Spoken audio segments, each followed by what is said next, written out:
On this week's Bet the Process podcast, which is sponsored by pokernow.club. And as I think we've mentioned, we are going to have a Bet the Process poker tournament this Friday at 6 p.m. Pacific time, 9 p.m. Eastern time. There will be links in the show notes and links on Twitter.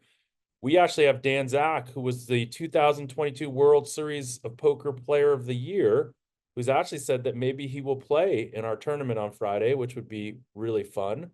More details to come on that. And we have a really good conversation about being a degenerate and how to escape your degenerativeness.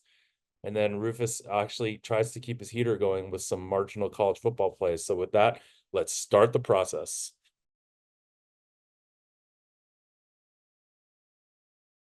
Welcome to another episode of the Bet the Process podcast, where Rufus is on the way to Bali and then on the way to Australia. Not Bali. Or Bali is not on the way to Australia. Fiji is on the way to Sorry, Australia. Fiji. Sorry. God. In the process for booking Islands. this trip, I'm going to Hobart, which is in Tasmania, which is not to be confused with Tanzania. I make that mistake a lot. So what are you doing to Australia for? I was invited to go for? on a 10-day whitewater rafting trip with a luminary in the betting world who is more of a horse better. I feel like people could probably figure that out, but are you not allowed to say who you're going to Australia with? I mean, I could say it, I guess, but I don't know. He's a private person. There's 7 people that listen to this podcast, Rufus. You think he'd care about the 7 people knowing? I don't know. I'm sure he's never listened to the podcast actually, but it's no, I've never been whitewater rafting. You happened to listen to the one episode where I called you a square.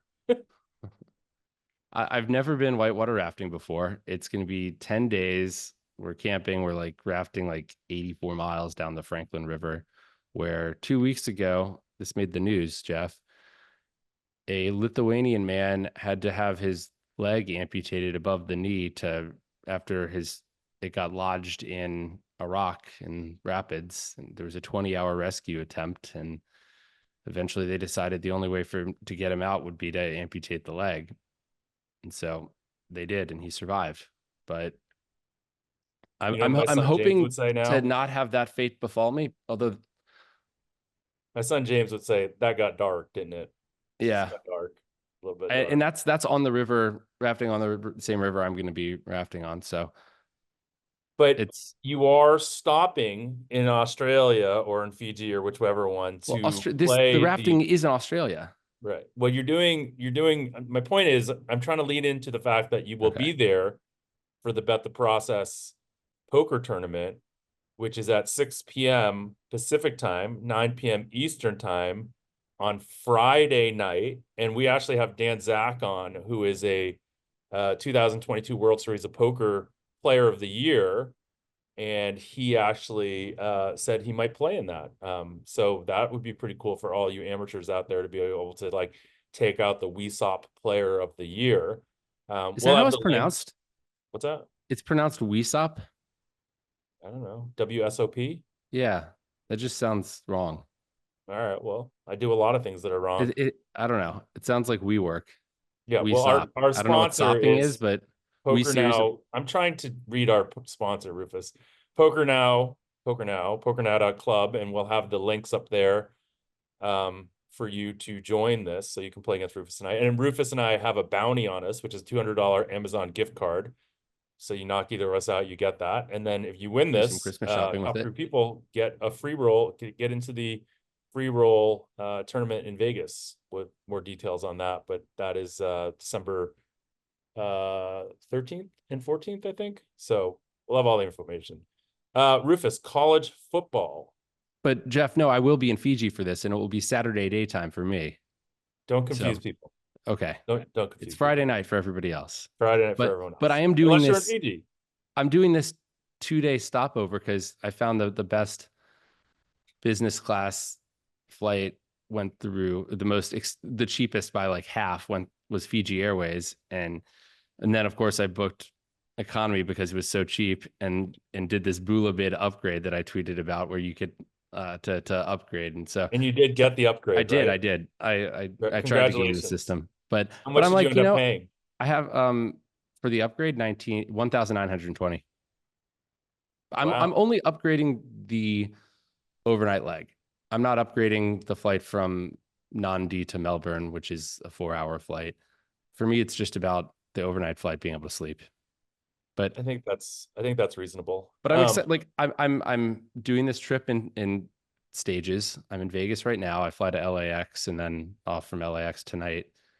And but I mean, 2 days in Fiji sounds kind of nice. I mean, once I saw that, I mean, the best itinerary through Fiji had like a 7-hour layover, and I was like, screw that. I'd rather, if I'm going to be in Fiji 7 hours, I need to be in Fiji for 48 hours. Got it.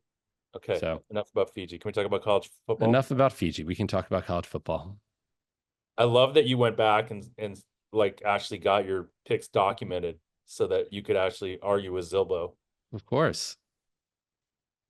I've Zilbo always, occupying airtime on our podcast is that's a new one. it Uh, is. what do you think of the college football rankings? Um, they're interesting. Uh, Where do you controversial. where do you I don't have where do know. you have Like, Mississippi State? Sorry, where do you have Ole Miss versus Alabama? Because that's the one, and this is someone that's holding like a 35-1 Ole Miss to win it all ticket. So obviously I'm very biased. But I don't understand why out of sight or out of whatever, like why Alabama's just guaranteed to be above Ole Miss. Like that to me, if you compare their resumes side by side, that doesn't seem right to me. What does your ranking say? I mean, I think that's a fair assessment. I mean, they're I have Ole Miss is the seventh rated team in Massey Peabody, plus 21.3, and Alabama is number 8 at plus 20.8. But I believe that Alabama does look a little bit stronger in terms of based on what the committee is valuing. Um, Which is they what? have, well, I don't know, but implied from like regression, they have their surplus wins are better. Their strength of defeats is, I think that's better. I think Alabama's big win is that blowout of LSU. That's probably the one that's like kind of gotten them into this place because they have three bad losses, right? And Oklahoma was in Oklahoma. They got blown out. they got That was a blown pretty out bad by loss. Oklahoma. They And Oklahoma's not lost a great team a this year. Van they lost to Vanderbilt, right? Of all teams, right? And Vanderbilt has quietly been a solid team this year. I mean, but they're what I have them as a average team. well, Vanderbilt, you that's had like Tennessee against them last losing to week and Vanderbilt's made like goat losing race to them West again. Virginia. Okay, What's that? losing to Vanderbilt is like losing to West Virginia, Sure. I mean, Ole which Miss has isn't good. lost to LSU in overtime. They lost to Kentucky, in a one score game, and then they obviously lost to Florida in a game where they just they're funny. I really firmly believe that if they made this thing, they would have a chance to win it all. So I think that's very true. yeah, What do you think about SMU? I like have not watched them play at all. I've obviously seen their scores, and their scores have been very impressive. I mean, this game against Clemson is interesting, right? Because it's only a 2-point spread, and but there is a lot of the ACC has a lot of incentive to have Clemson win because if Clemson wins, they're going to get two teams in. So I don't know. Do you have any value in any of the games this week? Like since you're the Rufus Peabody bet the process college football heater. I do slash did, and I'm going to pull up updated lines so that I'm making sure I'm not giving out anything that's unavailable. But the big play, there's nothing big, but I do like Penn State plus 3.5 against Oregon, and Ooh, interesting. I'm not that's neutral field, but I still think neutral field here benefits Penn State a lot more than Oregon. Same time zone. They're gonna Got have it. the Penn State fans will probably travel more than the Oregon fans will, I would expect, because that game's, I believe, Indianapolis. So Okay. Yes, it's in Indianapolis. I like it at +3.5. It's not, if this were a normal week, it would be the most marginal of plays, but there's not a lot on the slate that I like in terms of sides. So it has greater importance just given the fact that there's not a lot there. The other Anything game else? I took, sorry, Yeah, go ahead. Sorry. the other game I took, and actually is a little bit better now. Ohio is available at either +2.5 even money, or even actually +3 without juice. It at a good number of books. So Ohio, +3 in the MAC championship against Miami, Ohio. Like that. That's a +3 right now that you're giving out. So, Yeah.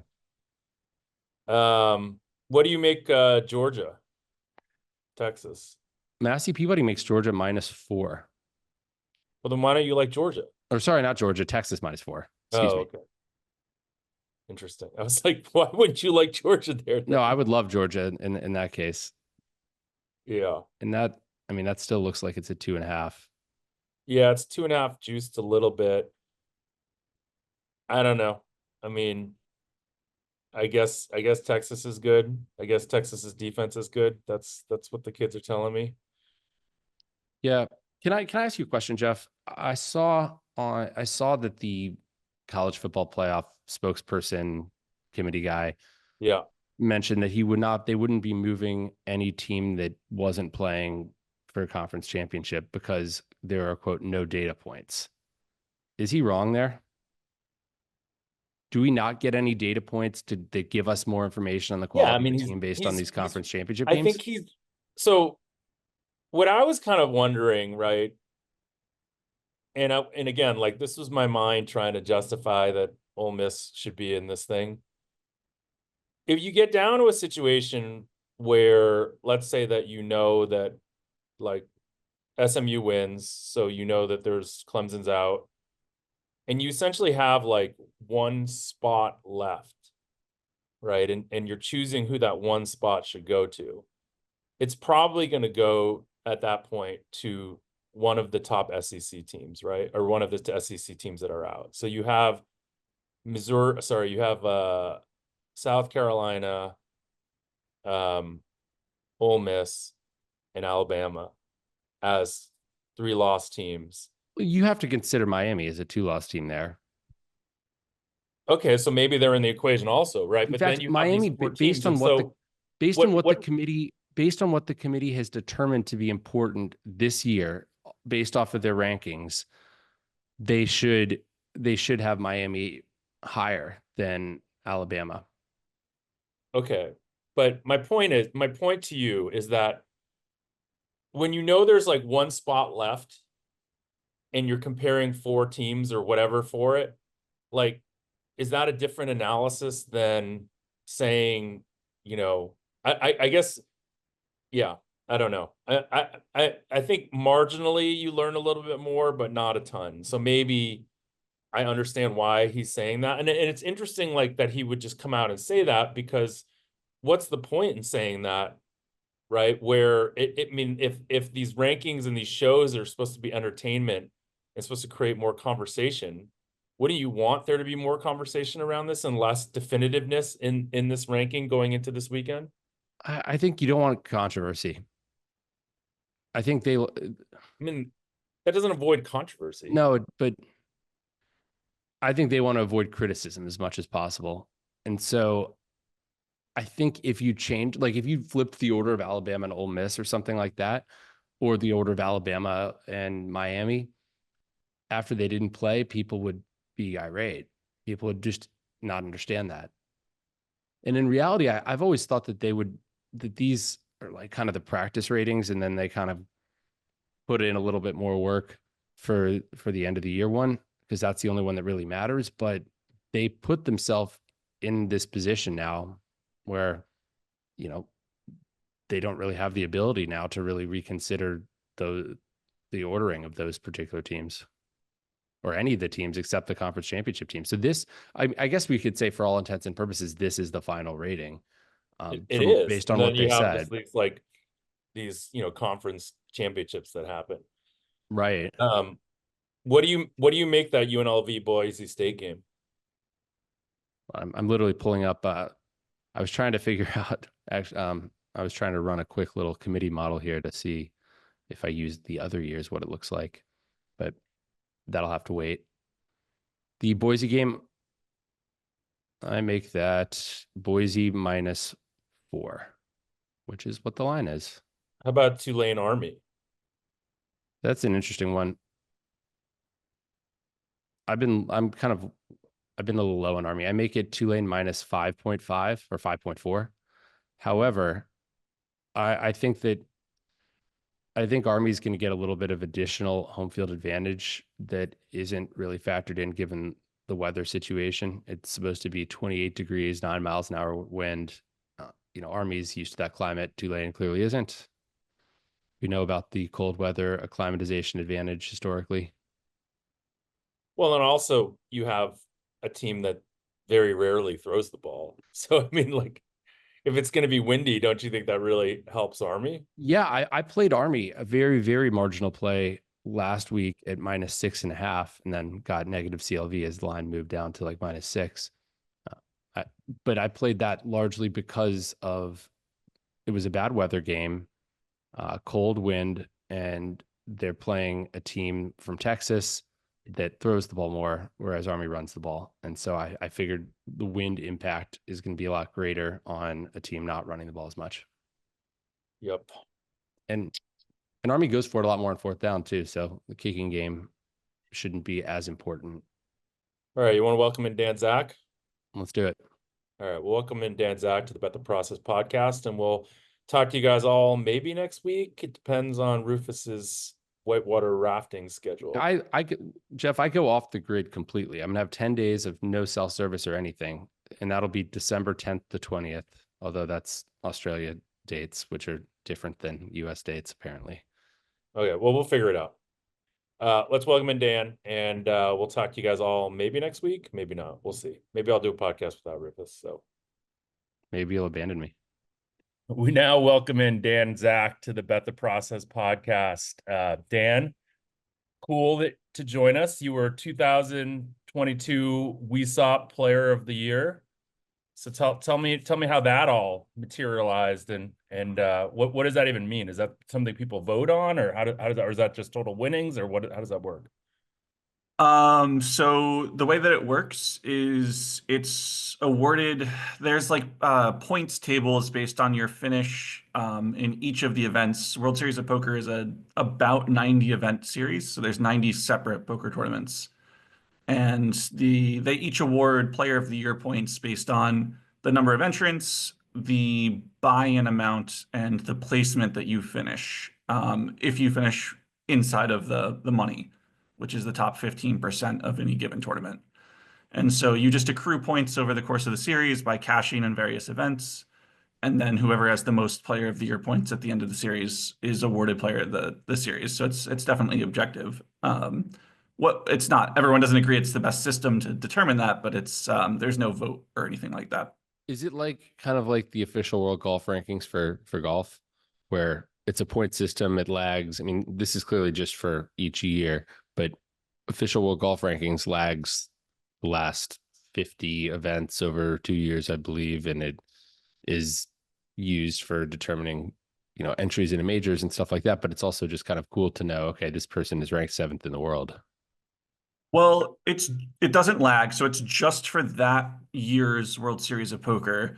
It's also not as like there's a lot of reasons it's not as good as any other professional sports ranking. A couple examples off the top of my head are one, not all the best players in the world want to grind a full series. To chase Player of the Year, you have to play a bunch of 1Ks and 2Ks and $500 tournaments that are now part of the World Series. And if you're just trying to maximize earn, it's not really an efficient way to go about playing the series. Like I busted that year a $250,000 buy-in final table and immediately went and stood in a 1 hour long late reg line for a $300 tournament. So like I played a pot that's equity was probably over $1 million, and then went and stood in a 1 hour line to get into a $300 tournament within 10 minutes of each other. Well, So a little psychotic to chase, and not everyone does it.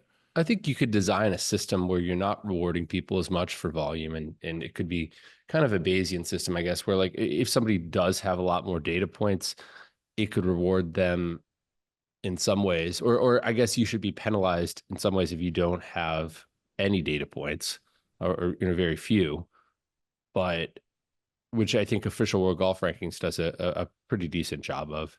But there is more standardization in terms of schedule there. Whereas, I mean, generally, even the top players are playing like,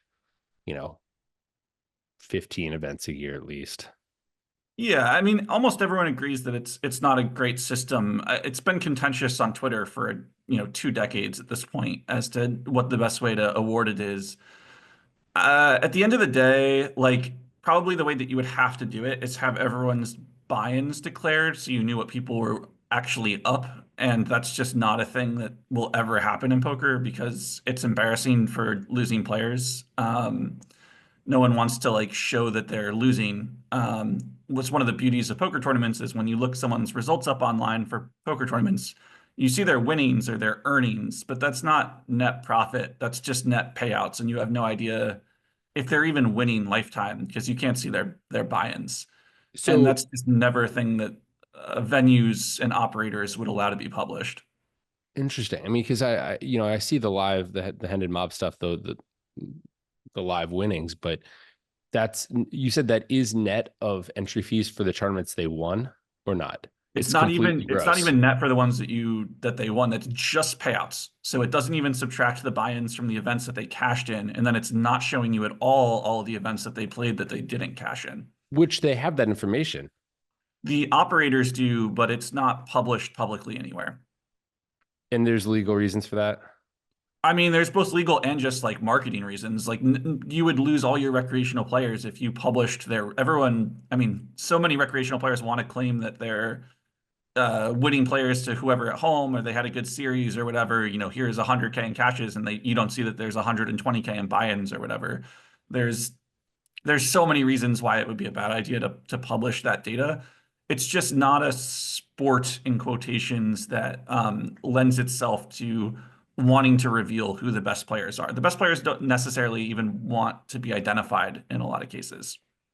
That's a fair point. And it allows people to, start poker courses without people being able to verify that they're actually even good poker players, right? Oh yeah, I mean, very common problem in the industry of whether or not people making content, strategy content, are actually even beating the games that they play in. Well, that's similar to the sports betting world with touts. I mean, what are the parallels there? I mean, for this specific thing, it feels extremely correlated. I don't know if there are, for what it's worth, people in poker who are definitely good players that make strategy content and sell it.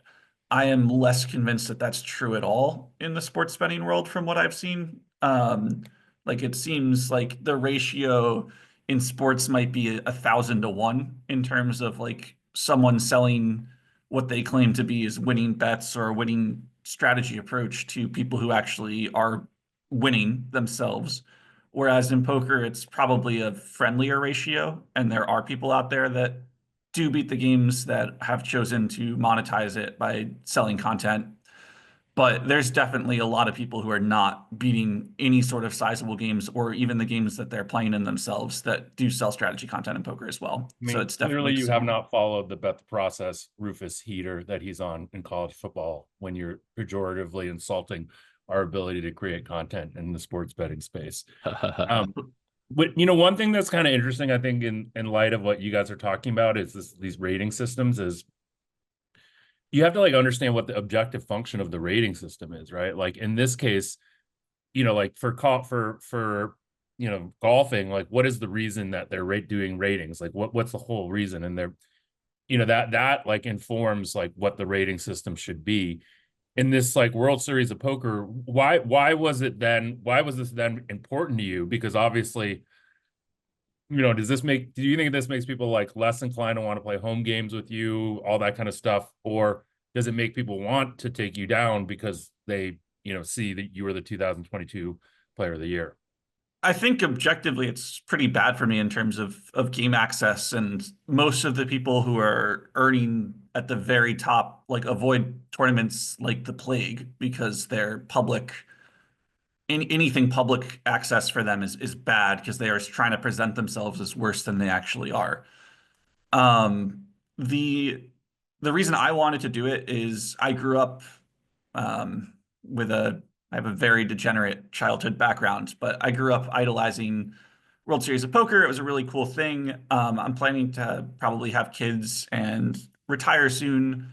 I don't play tournaments as is that much, but it was a goal that I really had to make a couple runs and try to win Player of the Series because it would be a cool thing to have for the rest of my life, especially since I'm not trying to hustle my way into home games forever. And so I was pretty happy to chase it, make side bets about it, be competitive. I like being competitive, even though at the top of the poker world, pretending to not be competitive is a really important asset, and it's just not a thing that I've made an effort to do the way that a lot of other guys have.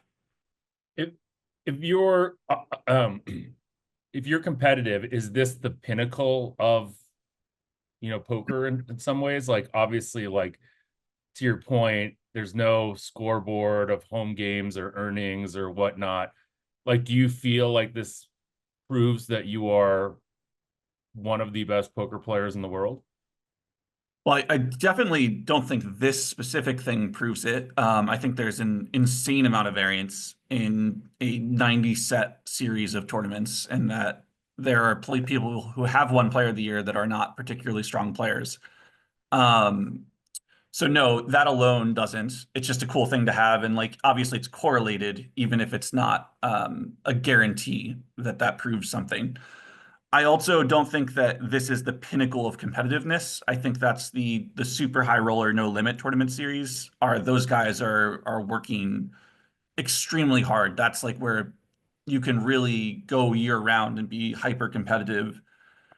That's not something that has ever interested me, studying and obsessing over one single form of poker, and the level of depth that those guys go into is not as interesting to me as the World Series of Poker specifically is the only tournament series in the world that you play all of the games.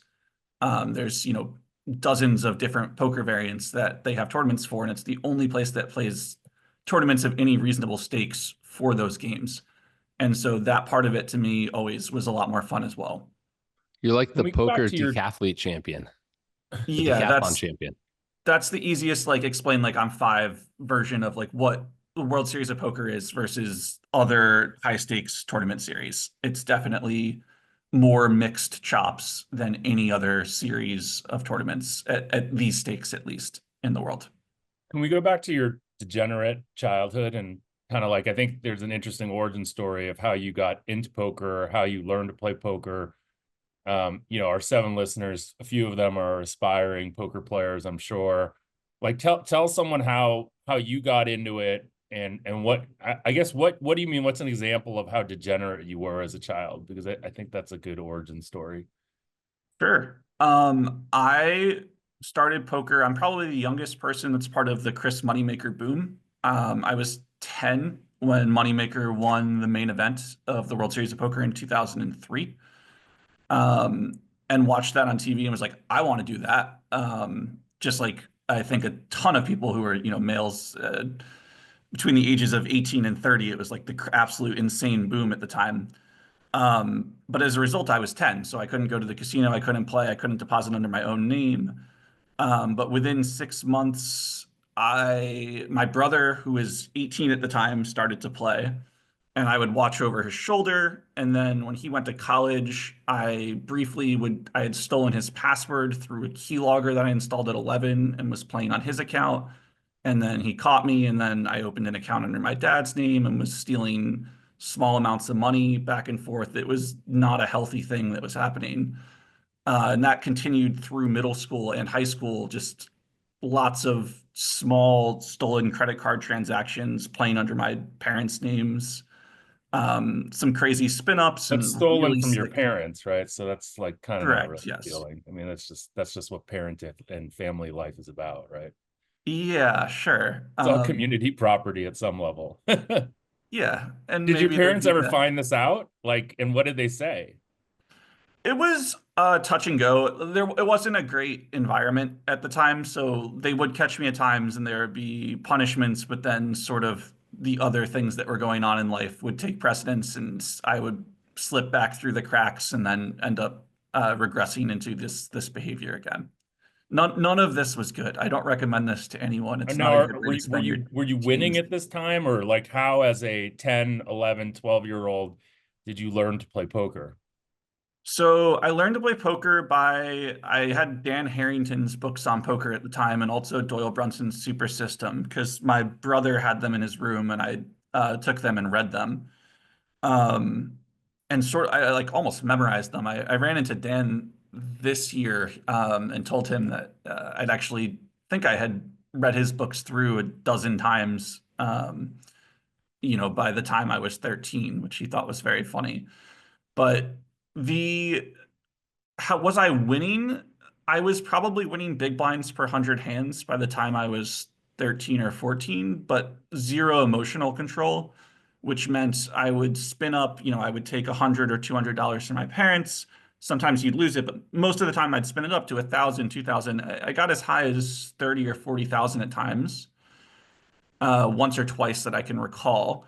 But always, as soon as things started going downhill, there was no sense of bankroll management or emotional control. It was like I would have the account up to, let's say, 8,000, and I would lose 2,000 of that. And then I was just instantly had to get it back that day. And so I would triple or quadruple the stakes I was playing in desperation to get it back. And sometimes that would work out, and I would go back to normal grinding until the same thing happened again. And eventually, martingaling your way out of holes like that, you just go broke every single time. And I learned that lesson more times than should take a human to learn that lesson. But it's tough when you're that young. So when did your career then really get serious? Like how old were you, and like what was there a moment in time where you went from sort of degenerate kid to Dan Zack, professional poker player? I don't know that there was a specific moment in time. So Black Friday happened my senior year of high school, and this was still the pattern that was happening. For whatever reason, I hadn't planned to go to college because I thought I was a professional poker player, even though I had zero history of net withdrawing or, any emotional control. So I think that event actually really saved me. I went to college and then started playing live recreationally, basically at 20 years old at some Native American casinos in upstate New York, and then out of my college in California as well during the school year. And I realized, oh, this is like a lot easier playing live than online had been because I could kind of manage my emotions a little bit better. There were still some ups and downs, and probably also just like prefrontal cortex finishing growing. But by 21, I had built up a pretty good bankroll and decided to drop out of college to my parents' horror, given my background. And then sort of just figured it out from there. I don't know what exactly like snapped into place and why it worked. And I've watched a ton of other kids in similar situations attempt the same thing, and almost all of them end up broke. So I'm not sure why it worked for me and doesn't seem to work for most from that background. But um, I just figured it out. Like it's clicked, and I gained control over emotions and decision making outside of making the card decisions themselves. I mean, it's a hard world to make it in. Most people don't succeed in general. So I think that the fact that you did and some others didn't is just a testament to that. How has so you said you developed emotional control. How has poker impacted the rest of your life, like your personal life and how you view the world? Um, I would say that's a good question. I'm definitely in like the top percentile or two of just raw patience and like gratification delay at this point. And I don't think I was that way prior to 21. But I think it's taught me a lot about valuing each individual decision you make as part of a process and not rushing to your goal, but just trying to get there the right way. And I think that's one thing that very grinding activities, poker is like the biggest grinding activity ever. It's just tons of very similar micro decisions that have a ton of variance attached to them, but ultimately lead to a pretty consistent outcome over a long enough period of time. And I think you can apply that to a lot of things in life where you just try to make good decisions over and over again. And there's a lot less variance in life than there is in poker with that stuff in general. And just not getting caught up or frustrated with, the hiccups that come with that.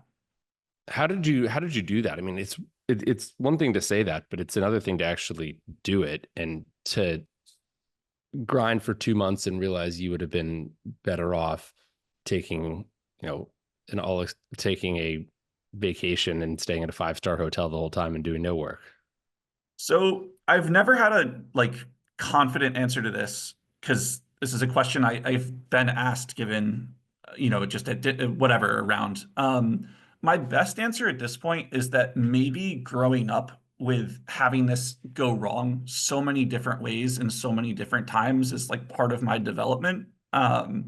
Ended up shaping it in some way. Like it's weird to go through your entire teens just constantly learning the same lesson over and over and over again and not growing from it for a while, but maybe it actually did eventually stick of like I learned so many times and in so many different ways how it can go wrong and why like delaying gratification or being patient actually is like the right process that maybe 10 years of torture led me to that right path. Or maybe it's just an intangible thing that you get when you finish developing or you don't. And clearly not everyone has it even by the time they're an adult. And so I don't know how much, randomness there is to that too, of just your intangible traits as a person and whether or not gambling is something that you can be built for or not.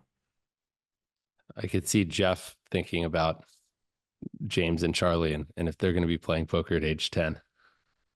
I mean, it's interesting because I understand why you say that your behavior was poor behavior. I get it, but I love the idea of a 10-year-old like reading, seeking out something, having a goal. Like as a parent, that process to me is awesome. But I again, like your ability to have sort of gone from degenerate to, poker player, real, like, the challenge that we all face as gamblers, right? Obviously, like the three of us are all gamblers of some regard, and Rufus is obviously one of the best sports bettors in the world. I have some notoriety from the stuff I did in blackjack, and you're this poker player, but like there is still such a stigma around gambling for good reason, right? Like the idea of degenerates, and then I'm sure in the poker world you see a ton of degenerates. So maybe how about this? Rather than looking at yourself, can you do you have any correlations or anything of the people that you think are successful poker players beyond obviously the skills that they develop? That's one thing, but the emotional control, as you say, or just the bankroll management, like what are the attributes? Like how do you see other people developing those, especially like people that maybe you saw early in their career that struggled with it and are now better at it? Is there a way for you to like look at that and see if there are some, because this is the magic sauce, right? Like for everyone that's an aspiring professional bettor, obviously getting alpha and getting edge is the first step, but then actually having the emotion to be a professional bettor, that's where most people, even that have edge, fail, right? So what, like from an outsider's perspective, is there any insight that you can give that's not related directly to you, but maybe to what you've observed? I mean, one thing that it's a good question, and I don't know for sure. Like I think it is the magic sauce, and I don't know the true answer. My first instinct to answer is that, to my annoyance in general, a lot of the people that I see succeed in the gambling world are people that I would label as non-gamblers. Like people who hate gambling, hate variance. Those are the people who seem to succeed more frequently, and it's not the mold that I come from. Like I'm such a degen at heart, and I don't see that very frequently in terms of the ratio of people who make it to people who burn out in flames and end up broke from the collection of people who first show up in the gambling world. It's always the nits who end up sort of being able to rein themselves in the way that you have to when things are going poorly. Because so frequently the way people flame out is as soon as things start going downhill, they sort of spiral out of control. And it's those guys who manage to avoid that. Um, as far as people from backgrounds more similar to mine, I I don't know. It seems like most fail, and then the few that do don't have any like defining characteristic other than like they just sort of get it. And it again goes back to that intangible thing where I don't know if that's formed through childhood experience or just an intangible thing that you have, or I don't have a great explanation for it. It's a really interesting question. It'd be a cool study if it didn't sound so unethical as a thing to study, but I don't know. I don't know. I don't know. It's really interesting. I wonder how Rufus, it do you have it? correlates. I mean, sorry, go ahead, Rufus. I Sorry. was going to say, I wonder how it correlates to how people deal with adversity in general. Because, I mean, for me, I've learned a lot from betting that has been applicable to my life in terms of being more process oriented and not stressing over things that are outside of my control because I've had to. I mean, sports betting has taught me that, but it's, I don't know. It's a very interesting question. What were you But going to ask, Jeff? I'm always so shocked by people who are like pretty reasonable and rational outside of gambling and even like decent at handling non-gambling adversity. There's something about financial adversity that can really break a lot of people's otherwise pretty functional brains. Um, You I have to don't. view it as numbers on a spreadsheet. I think that's kind of the answer. Right. And I think that's not necessarily correlated one to one with people who handle other types of adversity well. It's like a whole separate category of adversity. Financial adversity is, it seems like people group that in their brain differently from other forms of adversity. But people don't look at their 401k or retirement plan every day and or just their stock market investments and say, "Oh no, I'm up like, you know, $7,000 today or I'm down 13,000 or whatever it might be just due to the market swings." People don't really grind or don't really stress over that. Yet, I mean, so there is an example of financial adversity that can happen or I guess just changes in your net worth happening every single day that you're basically unaware of. I think it's the fact that you can't really run away from it in poker. And I do Well, think it's tougher in poker than sports betting because in sports betting, I can actually run away from it pretty easily. I have my process. I don't have to watch the games. In poker, you have to actually play. yeah, I mean, but for both, and the difference maybe to the 401k is that both of them, even with your process, like you're still actively making decisions each and every day that have that impact. And it's a lot harder to shut it off or to ignore the number change. Whereas the 401k, you have literally put it over there and you're doing nothing. Whereas when you're, I mean, obviously poker is the extreme version of this because you were having to sit at the table and make decisions over and over and over again. I understand that sports betting is somewhere in between those two, but there's still enough happening there where you feel a part of the process of what's changing the financials, or I think the average person would at least, than how they would view a 401k or long-term investments. You make a good point there, and I think sports betting, at least for me, is closer to the 401k in the sense that I've already built the model. There is the process. I don't have to actually make any real big decisions on a day-to-day basis, and I can work to make model improvements. But I'm kind of doing that in a more sober state where I can sort of think deeply, and I'm not when I'm doing that, I'm not around the ups and downs typically, right? And so like that's typically done in the off season and when I have like time to really dive into stuff. And so I think it really is a lot more difficult as a poker player to really handle the adversity. Let me add an amendment then to this, which is that I think maybe once you've reached the level of consistency and success that you've had, it becomes a little bit easier. Whereas when you're starting out that model, you're not certain that your model actually works. And so anytime you have a downswing, it starts to be, is my model fucked up rather than is this just a normal downswing? And so maybe once you reach enough sustain, I mean, this was a problem in poker for me too.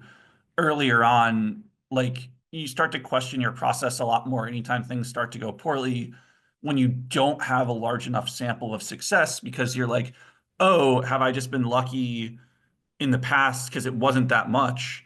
And now, like, I'm actually getting my fair share and I'm not as good as I thought I was. Maybe I'm not even winning. Oh, shit. And that can affect your play. That can affect in the sports side, the way that you want it. You might start tinkering with your model that was good because things aren't going well. Well, Um, and also your self-worth is kind of a lot of it can be wrapped up in how you do, because if this is what you do for a living, and if you start losing, you start thinking, has the market caught up to me? Because there's going to be a time when the market does catch up. yeah. It I gets harder. mean, And so trying to figure out, is this just a bad run, or, have I lost my edge? That is probably the toughest thing. Knowing when you've lost your edge. I feel like there's a lot of successful gamblers who at some point lose their edge and keep going for a while, not realizing that. yeah, I mean, for sure. And I mean, even when you have that sustained success, that's still a thing you always have to be on the lookout for. And it's always like a creeping thought in my mind anytime I go through any sort of like real downswing or downturn is exactly what you're talking about of, I've watched it happen to the last generation of professional poker players as they've gotten phased out of the game with sort of the new era and approach to poker. And you always it is a thing that's in the back of your mind.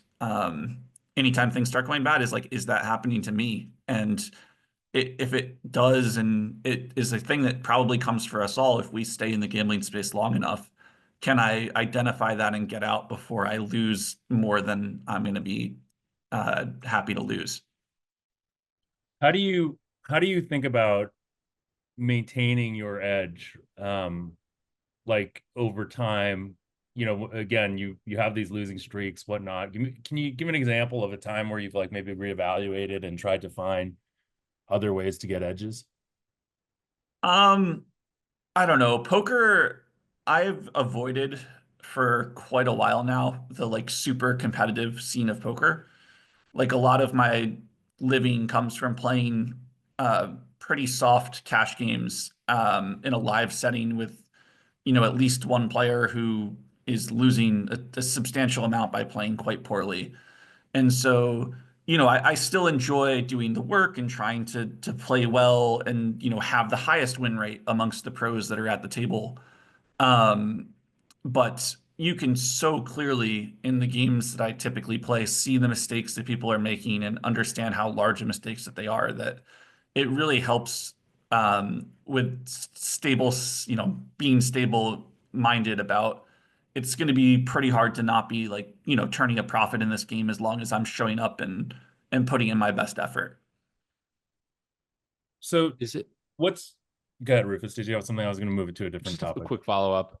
Is it hard? I mean, in sports betting, I'm generally not taking money directly from another person. I'm taking money from a sports book, and clearly they wouldn't be in business without losing bettors. But if I'm taking money directly from somebody else, it feel emotionally a lot more difficult for me. I feel like it could take a toll. Has that taken a toll on you at all, or are you able to completely divorce yourself from that? It almost never has. I know this is a thing a lot of people struggle with, and I have lots of different things that run through my mind about this. For one, I spent, you know, 10 years losing money playing poker. So I'm 32 now. I didn't start winning until I was 21. And I started playing when I was 10. So I've spent as long losing money at poker as I spent winning money at poker. Um, when I was losing, I never like I don't know. I never resented anyone, and I always viewed it as, oh, this is this like competitive thing. I'm losing because I'm not playing as well or making as good decisions as the people I'm playing against. And I want to get better and be one of these people that wins. I think 10 years of that shaping my view of the game has probably made me, and I know that the recreational players are not all thinking, they don't view poker through the same lens. Some are just playing for fun and they expect to lose. Some are actually, addicts and think they're playing a winning brand of poker, but they aren't and they don't realize that. Some might literally know that they're playing a losing brand of poker, wish they could stop, and they can't stop themselves. There's a wide array of why losing gamblers gamble. But I think that 10 years of experience of being on the other side just, um, for whatever reason, has made it not become like a burning concern for me, while I play. Okay, so this is a question we've asked before, and we've had I've moderated panels at Sloan on this, so I don't know if you've seen any of these, but the idea of game theory optimal. All right, we're just gonna ask this once because I think it's become like a little bit of a ongoing subject that maybe people are tired of us hearing us talk about. But do you believe that poker is actually solved, or do you think that's kind of like bullshit, right? I mean, so No Limit Hold'em is a specifically extremely difficult game. I think it is solvable in quotation marks, but most of the current um, models that people use only solve abstractions of the game because you limit the bet sizes that you can use, and there's lots of ways that you can really fuck up a sim. And it's this weird abstraction because you're only allowing the person to bet certain sizes, and the raises can only be certain sizes, and the computer is exploiting the structure of the game that you've set up that doesn't actually represent what the real version of all the different bet sizes that you can use in a game like No Limit Hold'em is. In the limit games, which is a lot of what I play, I think the games are solvable because there's a very limited and distinct game tree that you're working with. It's not no limit betting. There's just one bet size that you can use on each street. Those games are powerable through a computer, and most of them at this point have been. And so there's it's hard as a human to actually remember all of this. You can't memorize the entire game tree because all the games are complicated enough that you'll just end up in new situations that you haven't seen before and you're just doing your best to intuit what the answer is here. But I think all of these games are solvable. It's just that the big bet games, meaning like the pot limit and no limit games, are so complicated that even what we have doesn't actually really do what we want it to. And the limit games, it does do what we want it to, but the solutions are tricky enough due to the nature of having to be deceptive because of the existence of bluffing and folding that it's not fully memorizable, but you are looking at real solutions when you study. Awesome. All right, so what you say you're going to retire, you're going to have kids, whatnot. What do you think you will do after that, and what does retire mean for a professional poker player? Sure. I mean, I'd say I'm almost retired already. Like I'm working 500 hours a year at this point, which I don't even know if that qualifies as a part-time job. Like, I play once to twice a week. There's a great game that runs once to twice a week, and like that's enough for me, given where I'm at. And maybe it'll go down to once every 2 weeks from there. It'll depend how easy like quick childcare looks like when the guy who wants to play that plays with us sometimes and gives us, 12-hour notice of when he wants to play. Because that's like a great spot to go play. And if I only had to play exactly that one game, that would be a totally fine job. And that would effectively be, 10 hours a week, 8 hours a week. So it'll look something like that. Like it won't be zero poker, but it will just be being as picky as possible about when I go to play and when I stay home. But you are obviously a very brilliant person. There isn't a desire to do something else in your life. I mean, what do you do with all your time if you're only working 500 hours a year? What do you do with the other, I don't know, 365 times 24 minus 500 hours? Yeah, I've been trying to branch out and pick up different like hobbies, sports. I mean, my plan is to be my wife works a full-time job in finance, so my plan would be to be like a stay-at-home dad with the kid. That would take up time, but as of now, like it's just a lot of sports and hobbies and a lot of nothing, honestly. And I was so dead set on poker for so long. Like it was a probably 3,000 hours a year starting at the age of like 14 up until the age of maybe 27. It was just all consuming. And for a while it was an addiction. And then it became a job that I was purely fueled by needing to prove it, basically. Like my family doesn't believe in me, my for good reason, honestly. And like it just was all consuming, like almost out of spite that I ran on of like I'm going to succeed at this. And honestly, like I'm it's worked. I mean, it's been great. And now I am no longer fueled by that. And I've been sort of just like on a low gear for the last couple of years, but I don't feel upset by that. I'm pretty happy with where I'm at. I went through some really rough stretches as a result of that push, both as a kid with it not going well and how demanding and stressful it was when it first started going well and the swings and playing big for the first times. And that it hasn't really bothered me to be on such a low gear for the last couple of years. Well, Dan, thank you so much for joining us. Rufus, you have anything else for him, or should we let him go? I don't. Yeah, really, really interesting conversation. Appreciate you joining us, and good luck with the being a dad, because that is, as I know now, the most important job in the world. Yeah, thank you. Yeah, that's how I've been viewing it for a long time. I mean, I've always wanted kids and been really excited about it. So, Yeah, good luck. And Dan, I should add, Dan was recommended by our friend Isaac Rose Berman, former Bet the Process guest. How do you know Isaac? Isaac, Isaac's cousin is very good friends with my wife from college. And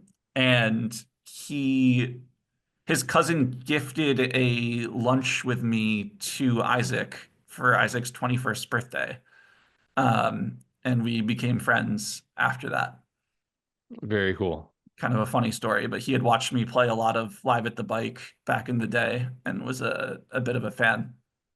That's awesome. All right. Thanks, Dan. Yeah. Thank you guys.